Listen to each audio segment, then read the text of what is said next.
বাংলাদেশ জাতীয়তাবাদী দল বিএনপির ভারপ্রাপ্ত চেয়ারম্যান তারেক রহমান কর্তৃক উপস্থাপিত ৩১ দফা বাস্তবায়নের লক্ষ্যে আসন্ন জাতীয় সংসদ নির্বাচনত ধান ও শীষত ভোট চাইরে প্রচারণা ও র্যালি অনুষ্ঠিত হয়।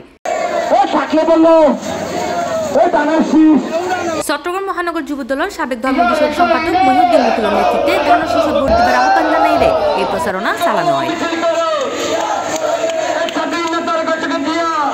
অক্টোবর ৩১ তারিখ শুক্রবার বাইজিদ শান্তিনগর এলাকাত মাঝে এই র্যালিও অনুষ্ঠিত হয়।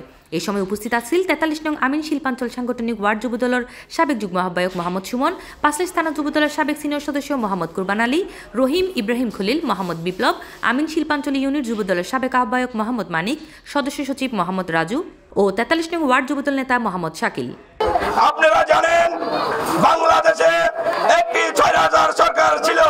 সেই স্বৈরাচার সরকার ছাত্র জনতার আন্দোলনের মুখে পতন হয়েছে।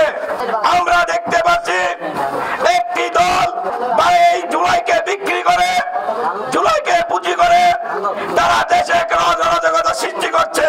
আর তাদের সাথে আছে ৭১-এর রাজাকার, যারা ধর্ম ব্যবসায়ী, যারা ধর্মের নামে রাজনীতি করে, মানুষের সাথে চিটিংবাজি করে, সেই দলটি ওই নবরক্ষদের সাথে আছে।